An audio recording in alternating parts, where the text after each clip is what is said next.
So let's take a little video of my coop. So here's the door here. The door, it says rooster crossing. It's a kind of funny thing. So a lot of my birds here. This is my first coop. I have several coops.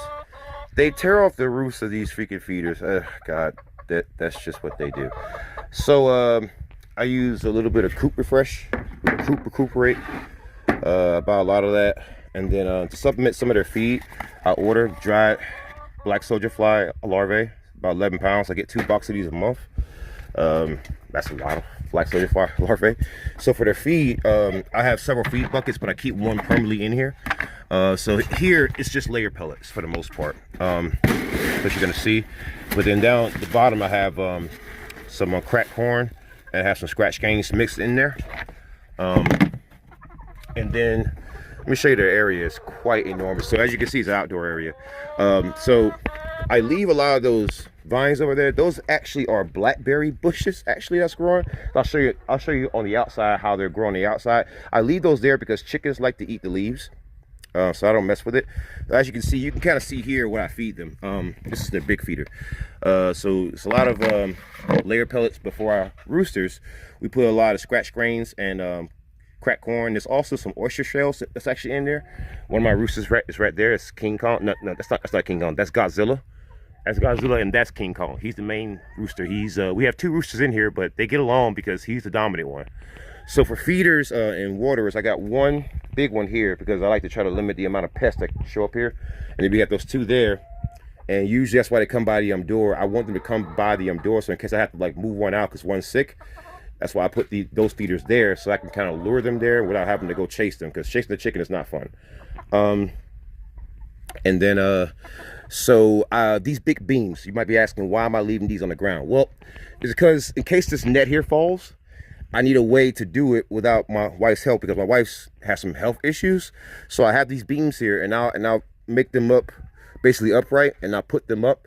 So if I got to put over like a new net, I can just drag that net. I can just like basically staple a net into like a corner, pull it, and then pitch it over the top of these beams to help me get a net there. There's my camera there to watch my chickens, make sure that they're all safe. This coop here has been pretty sturdy for me. So as you can see, it's been put together with some patchwork, but it works because no predator has ever gotten in here. Ever. If we need to do some weather stuff, we have a tarp that's on the outside. It's kind of torn now.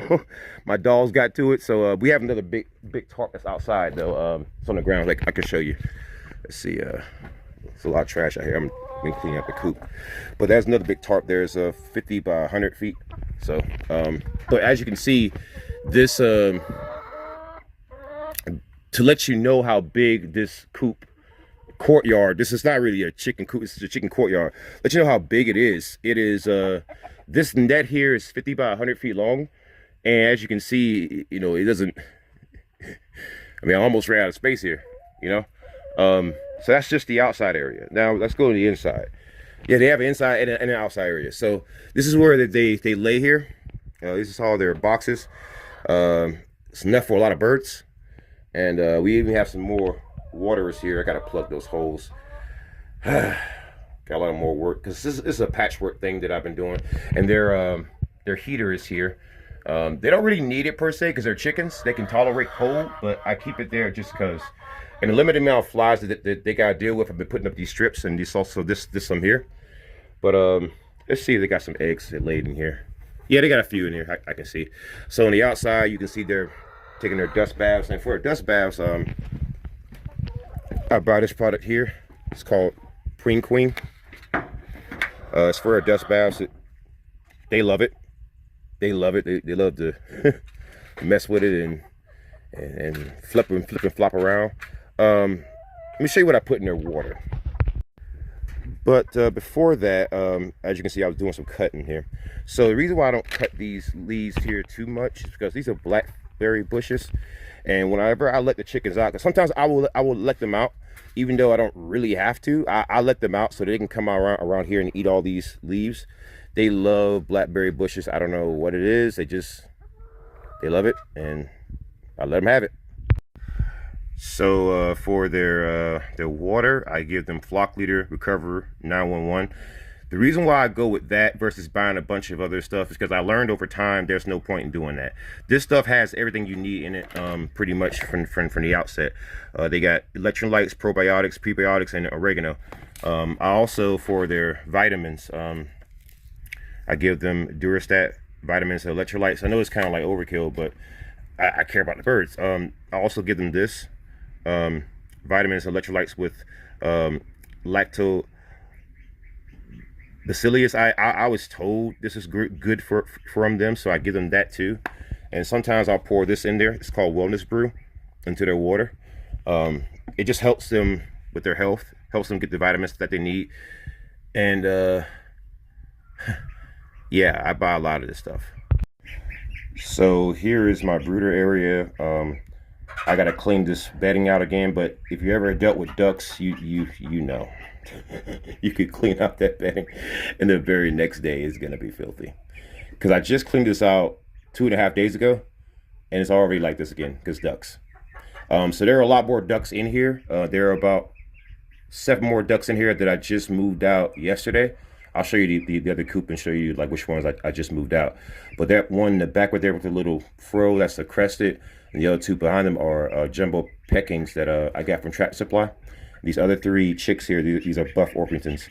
But I give them a duck feeder, a regular feeder, and I give them a duck water and also a chicken feeder, and also their chick food there. So I give them the chicks. I put in that little red feeder right there with little holes in it. I give them a Purina Start and Grow. In fact, the bag that I use is right here. Oh yeah, here we go. Yeah, I just got finished using this bag. So yeah, I'll give them that. And then for chicken water, for chick water and duckling water, I not only add Recover 911, but I add this Arrive. It's a supplement for them. It's a prebiotic and a probiotic. I know I kind of go overboard with the prebiotics and probiotics, but I kind of have to. I have to make sure that they are healthy. So these heat plates are filthy because ducks. I just cleaned these things off, man. Freaking ducks. But I'm getting more and more towards ducks because ducks, they're not as vicious as chickens are in terms of like bringing in a new bird.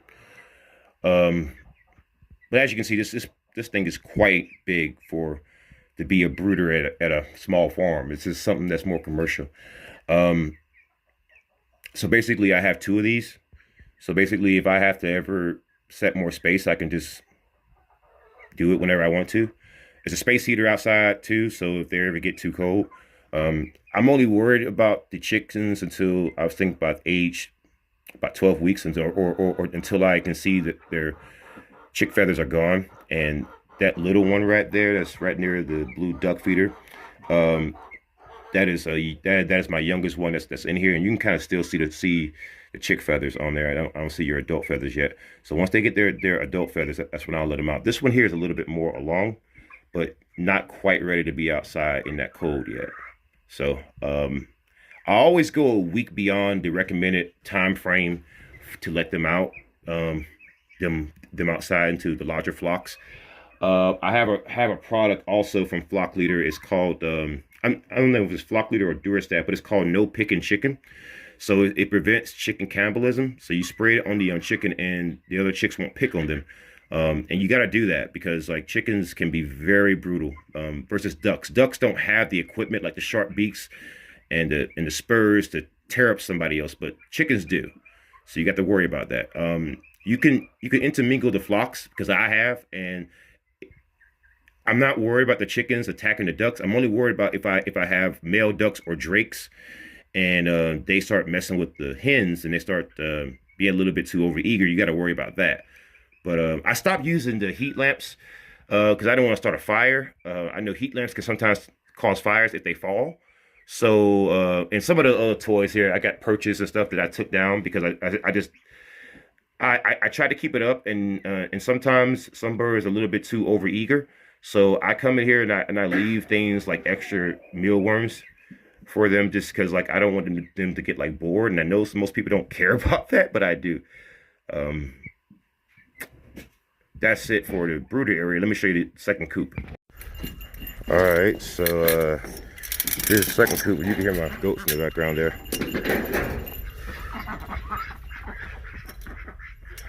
I threw something outside there to kind of show you one of the other black soldier fly larvae that I use. So I just put water in these things. That's my son's old tub, and that's a little pan for the ducks, and they're already dirty. I literally just put water in these things an hour ago. Ducks. That's all you gotta know, ducks. So they have a lot of waters and feeders in here. Set the first scoop. Let me just dump this out. Fresh water. I gotta do this about 3 to 4 times a day, usually. Dump the water out. Come on. All right, there we go. So, and let's see. Is anybody else water dirty? I'm gonna just replace the duck water. I always have to. Let's see. You can kind of hear this water. So this coop right here was supposed to be one piece, right? So this is about 19 feet long here. This whole coop, and it comes with a little thing in the back. But what I did was, I took my nail gun and I nailed these boards along with the welded wire, because the first layer of wire there is what it came with, and it's a cheap wire. It's not good. So I put a second layer of welded wire around it, and then for the skirt, I put chicken wire along the bottom with some center blocks and some rocks to cover out and make sure nobody can just dig underneath it. And so far, so good. I used my nail gun to nail in some boards here to hold the chicken wire and the welded wire from the original coop into the barn side area, and then I cut out a hole here with my wire cutters, and then I can show you from the inside that I took my nail gun and I nailed up everything I could. That's a dresser drawer. I nailed up everything here to block out any predators, and we're good there. So pretty much this whole area is enormous. It's got a lot of chickens in it, but this is let's see. So the original coop was 19 feet long. This is about double the length of that. And what did you know is double the length? Look at that 8-panel nesting box in the back, and look how small it looks in here. That's an 8-panel nesting box, and it looks tiny in here.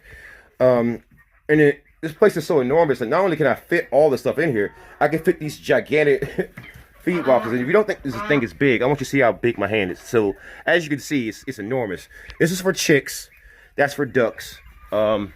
And then I'll show you the ducks. They're coming out actually pretty soon. I want this area to be just for chickens, and I don't want the ducks in here. So I'll show you what I'm building next. So this is what I'm building next. This is going to be just for ducks. I'm moving it out of the way. I use my lawnmower to cut out a nice little block here. It's just pretty much even the ground, and so along the bottoms here, I'm gonna, as you can see, I'm zip tying some rebar here, and well, not rebar, but some T-posts, and I'm gonna do that around there, and pretty much it's gonna add some weight to it, and I'm gonna stake it into the ground, and then take some center blocks and put it all around and put some rocks, just like I did with the other coop there.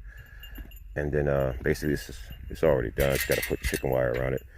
Got this from Amazon, and this is going to be for ducks. So basically, going forward, we're going to buy 6 to 8 of these a year. These coops here, these little runs, and we're going to start separating it out by breed. So pretty much this is the last batch of animals that we're going to have. That's not going to be breed specific. The ducks is going to be for meat ducks. Rouens are from France, and they're pretty big ducks. And then basically for eggs, we're going to go with the Khaki Campbell. It's hard to say it like back to back.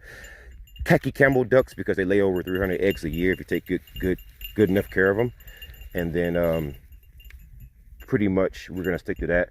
We're mostly, hey, stop. My goats are chewing stuff they ain't supposed to chew. Oh, here's another thing I bought. So this is Dynamic Duo. So pretty much this has black soldier fly larvae like in it. That's why we buy it. But basically we're just gonna expand with our bird operation. I'm really good with animals, like exceptionally good. So my wife, she's good with numbers, so we figure this be like the Planeteers from Captain Planet. Let's our powers combine, and this is why we're doing so well already. I've sold a lot of eggs already, I mean, but you know, I want to do even better than this.